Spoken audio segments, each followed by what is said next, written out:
Las noticias en contexto con Adela Coriad. Qué gusto me da darle la más cordial bienvenida. Hoy en Contexto vamos a analizar un poco cuál va a ser el trabajo de los diputados en la Asamblea Nacional y esa depuración que quiere hacer la presidenta del Parlamento, Dana Castañeda, al decir que va a romper todas las botellas. Vamos a ver si es cierto. De repente esta semana aparecieron cualquier cantidad de funcionarios que jamás se les había visto la cara antes o que habían ido muy esporádicamente.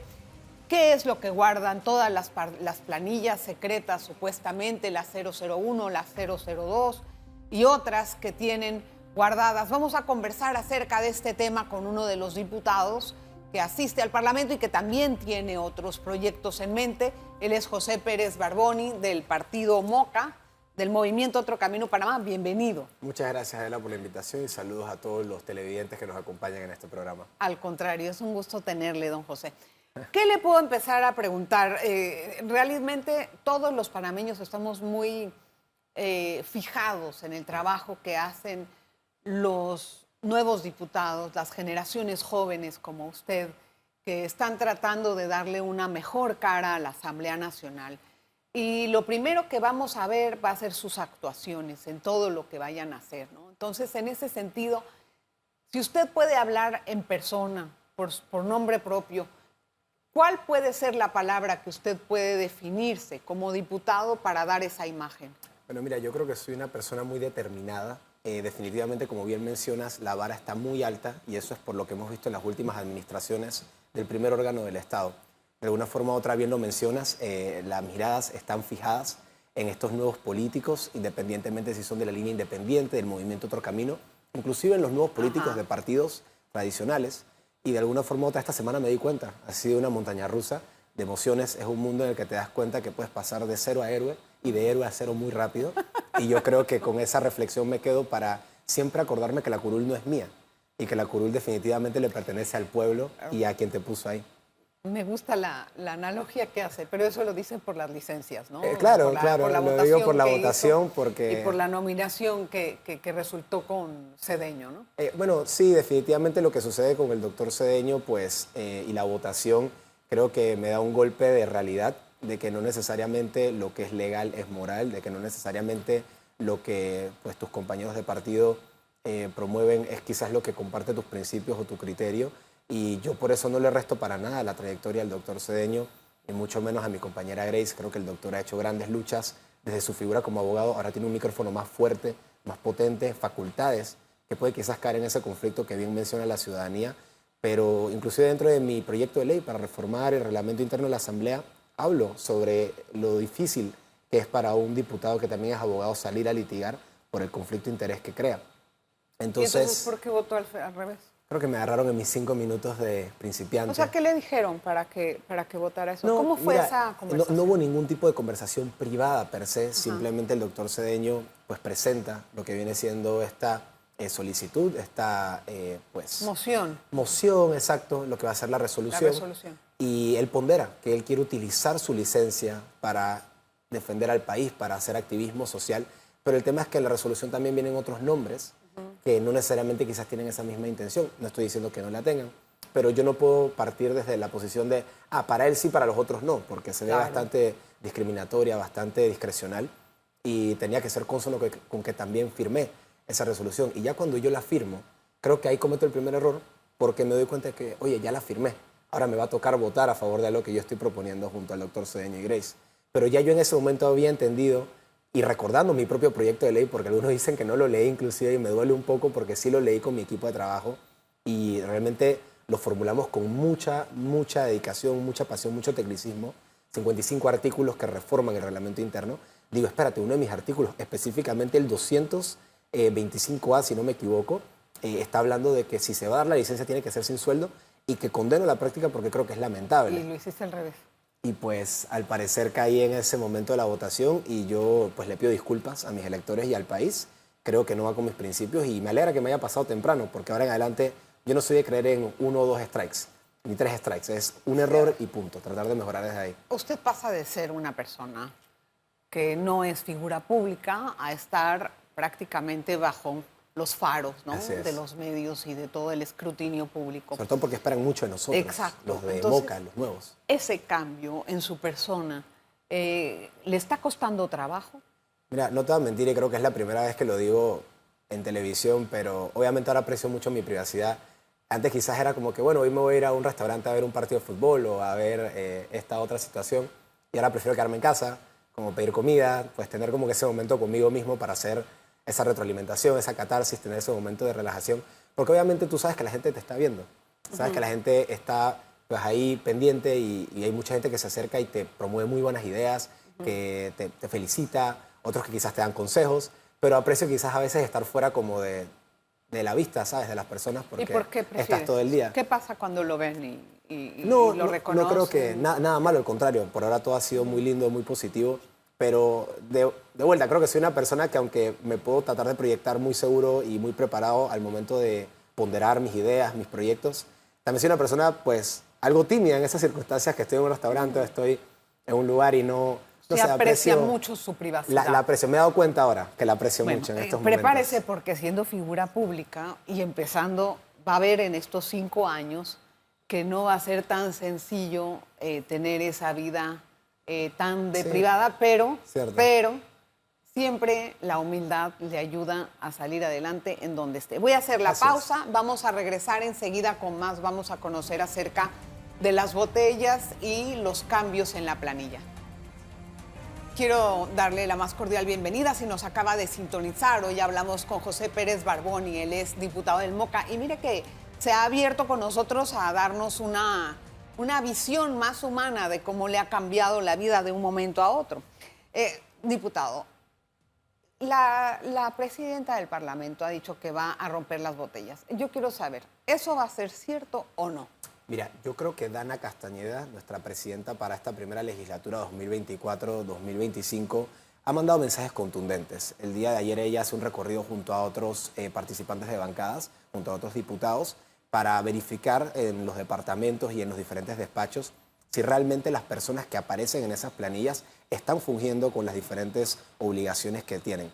Claramente ayer sale el titular de que 75 personas alrededor de ese número han sido destituidas por no estar realmente ya sea cumpliendo con funciones o estar merodeando pasillos o no tener asignaciones definidas. Yo en ese momento estaba en el pleno, tengo entendido que fue mientras algunos diputados seguíamos sesionando y de alguna forma u otra desconozco la totalidad de pues, la información que se comparte, pero sí creo que viene desde un esfuerzo de todos los partidos, de todas las bancadas, en querer sanear la Asamblea y mejorar la reputación y también la efectividad de la misma, porque, Adela, disculpa, pero hay muchas personas en la planilla y en las diferentes, son entre 6.000 y 7.000 personas que si tú pones en los predios de la Asamblea no caben. No caben. En el perímetro. Como ella dijo, es un mitin, pero a mí realmente, o sea, eso es un mensaje y es una buena intención y todo lo que quieras. Pero en realidad los panameños queremos que esas cosas después no se arranquen ahorita y después en unos años vuelvan otra vez. Claro.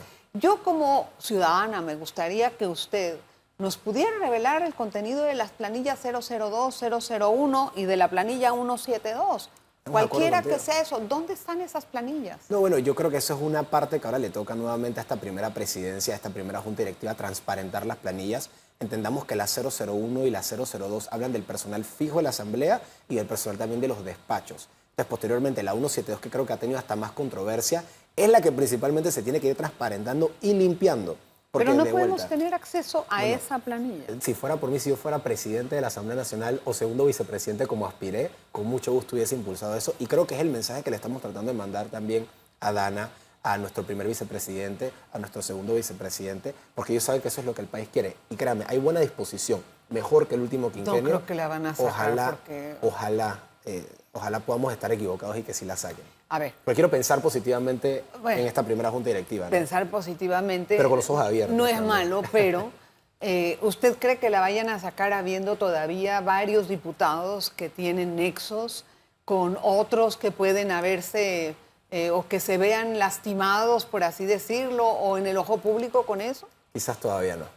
Pero ¿cómo todavía no? Ustedes los diputados no pueden pedirlo, no yo lo voy pueden a pedir. exigirlo. Es más, Es más, yo me comprometo de alguna forma u otra a seguir haciendo eco de que eso se haga desde el Pleno. Y yo lo voy a tratar de conversar también. Nosotros no tenemos bancada, los del Movimiento Otro Camino, pero tenemos muy buenos pues, inicios de conversación con la banca independiente de Vamos. Tenemos buenas conversaciones con la misma señora presidenta. Y yo voy a tratar de manera privada y pública de seguir exigiendo que esas planillas sean nuevamente visibles, que haya transparencia total. Eso es lo que pide el país. Y eso es lo que piden mis electores y lo que piden los nuevos políticos. Es que no podemos continuar haciendo ese tipo de prácticas porque ya tenemos que madurar, ¿no? Y es el dinero de todos los panameños y tienen derecho a saber. Tienen derecho a saber qué hacemos. Hablan de estigmatización de la Asamblea.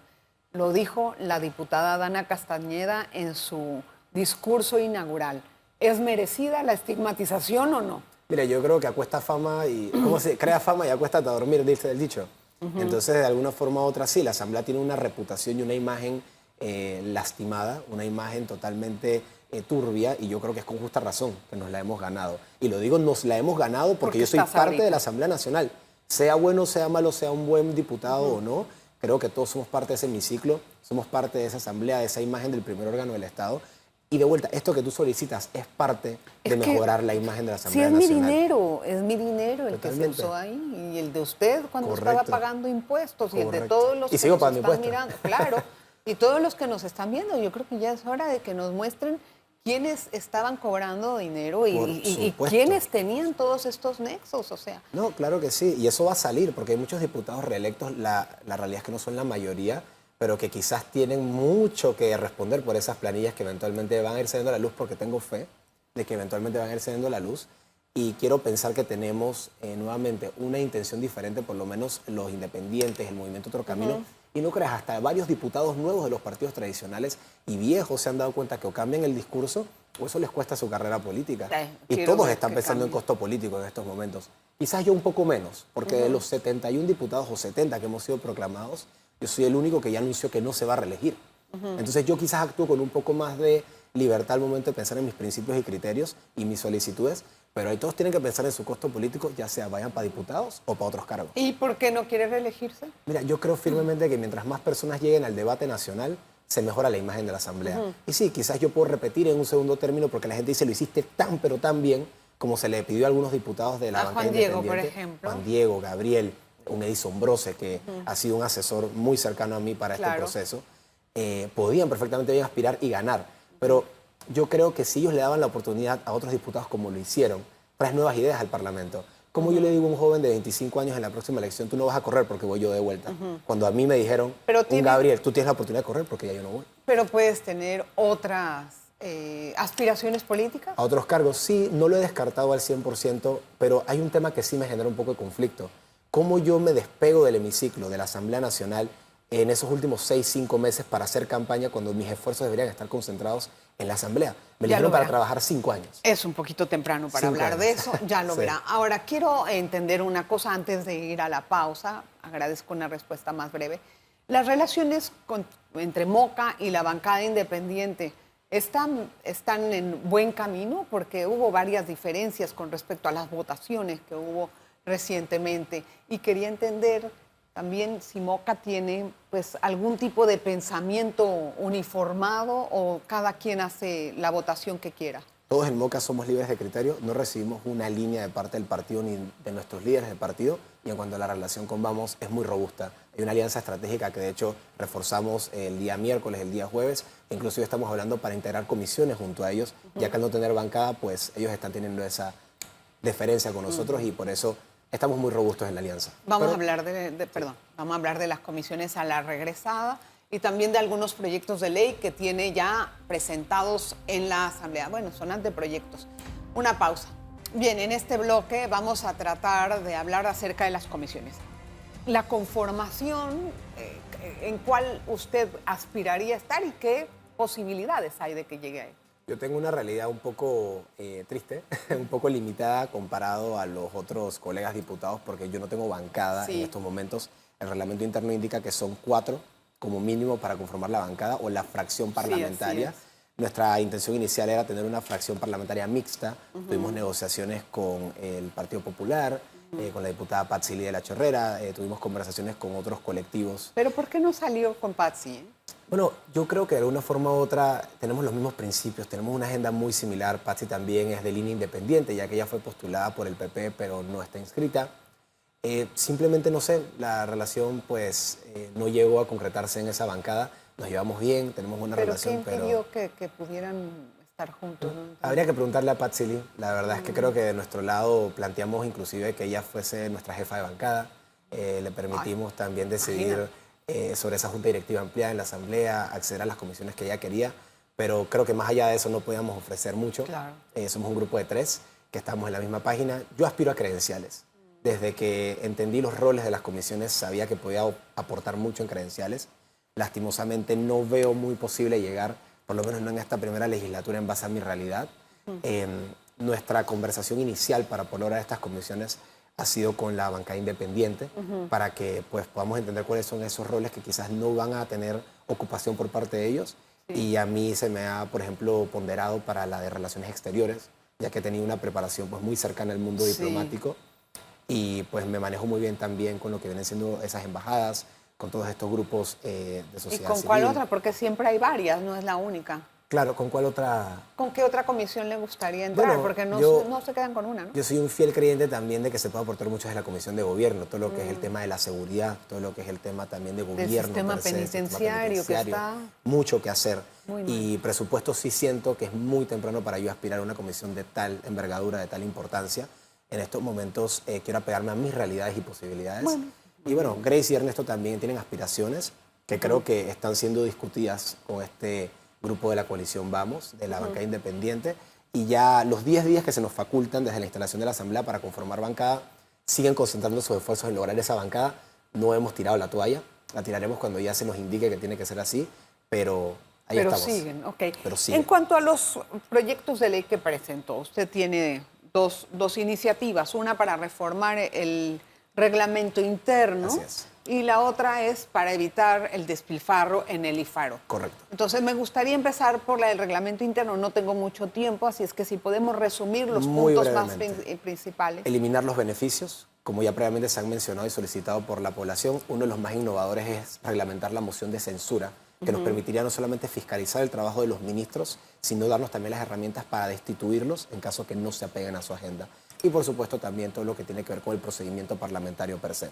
Esos son los 3 puntos claves para que nosotros podamos... ¿Y la mayoría está de acuerdo, por ejemplo, con la censura a los ministros? Bueno, eso es algo que vamos a discutir, llámese en la Comisión de Credenciales, donde debe caer este proyecto de ley. Y por supuesto también creo que tiene mucha afinidad con el proyecto presentado por la diputada Brenes, de la coalición Vamos. El de Poppy Varela también tiene ciertas similitudes. Es el que menos artículos tiene, pero creo que cuando se fusionen va a llegar a un consenso. Y me atrevo a pensar que podemos llegar a finalmente cumplir esa promesa de reforma. Ojalá que lo respeten cuando lo hagan, ¿no? Porque después queda en letra muerta. Otra cosa es, en el IFARU, ¿cuáles son los principales cambios que usted cree que deben de ocurrir para evitar este tipo de préstamos o de auxilios económicos cuestionados? Bueno, la palabra auxilio creo que es la palabra sucia más grande que tenemos en este país en estos momentos. La gente la ha satanizado y con justa razón. De hecho, es el mecanismo de entrega de presupuestos no reembolsables más turbio en el tribunal. Tal vez más prostituido. En el IFARU, más prostituido. Entonces yo abogo, y esto después de haber tenido conversaciones con el IFARU ya, de que esa figura se elimine.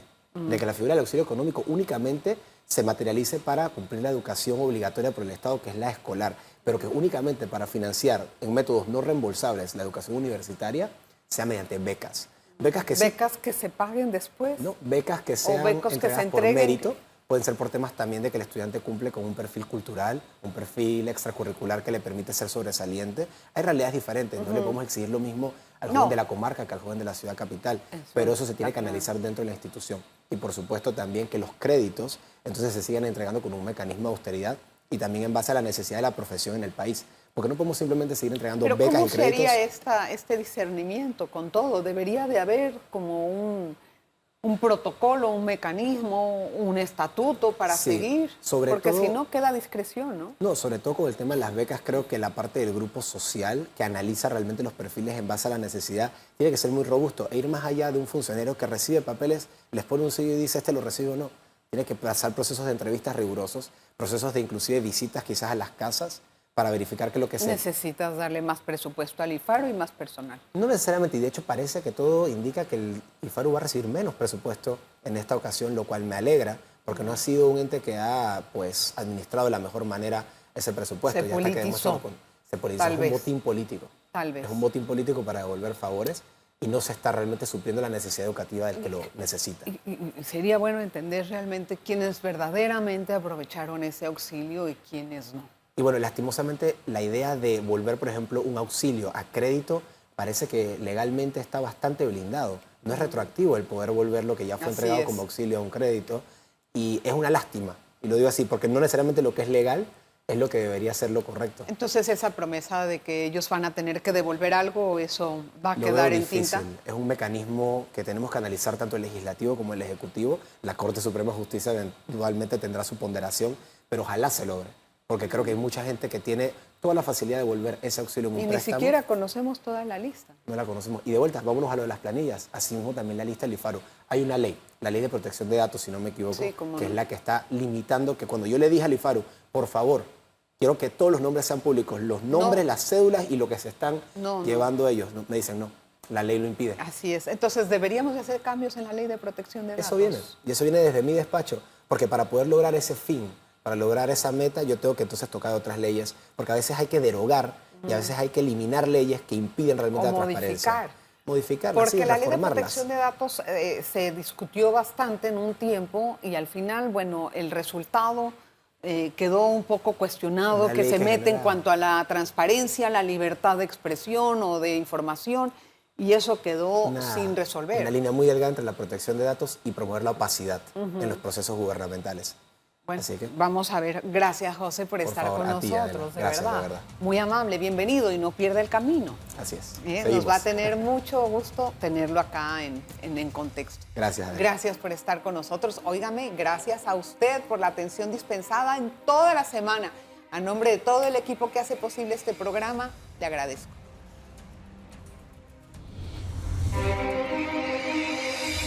Las noticias en contexto con Adela Coriad.